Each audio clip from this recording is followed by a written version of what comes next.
প্ৰিয় অসমবাসী ৰাইজ, আৰু এটা নতুন ভিডিঅ'লৈ স্বাগতম।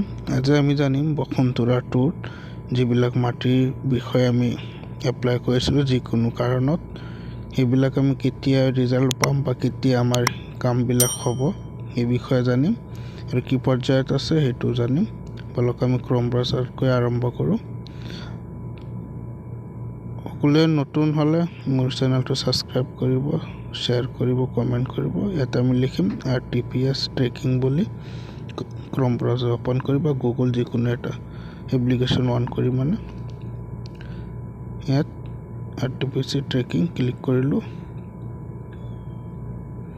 ইয়াত প্ৰথমে ওপৰতে আহিছে যিটো, ইয়াত আমি ক্লিক কৰিম। সেৱা সেতু বুলি আহিব একেবাৰে ওপৰত, তাত আমি ক্লিক কৰিম। ইয়াত আমি লিখিম এপ্লিকেশ্যন যিটো একনলেজমেণ্ট নম্বৰ চাইছে তলত, এনেকুৱা আমাৰ তাত ৰিচিভ আছে নিশ্চয়। এই নম্বৰটো আমি ইয়াত বহাই দিম। একজেক্ট যেনেকুৱা আছে তেনেকুৱাই আমি কপি কৰি লৈছোঁ, ট্ৰেক কৰিলোঁ। চাওক আহি গ'ল।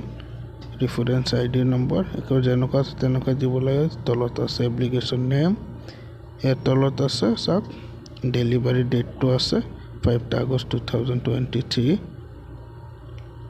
তেতিয়াহে এইটো ৰিজাল্টটো আউট হ'ব, হৈছে নে ৰিজেক্ট হৈছে নেকি।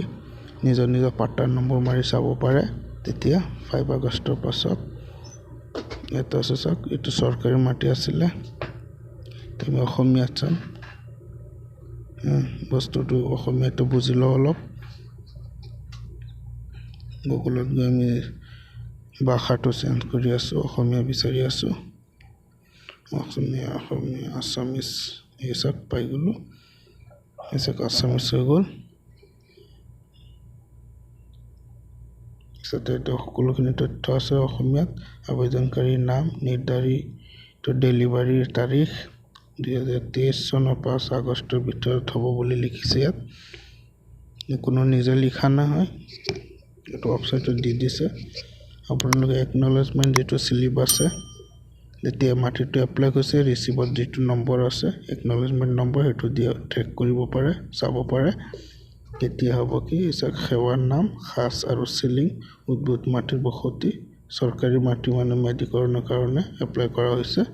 তলৰ বৰ্তমানৰ অৱস্থা আছে চাওক, প্ৰক্ৰিয়াৰ অধীনত চলি আছে। ধুনীয়াকৈ আহি গৈছে বস্তুটো। আমাৰ নতুন হ'লে মোৰ চেনেলটো ছাবস্ক্ৰাইব, কমেণ্ট, শ্বেয়াৰ কৰিব। ধন্যবাদ। জয় আই।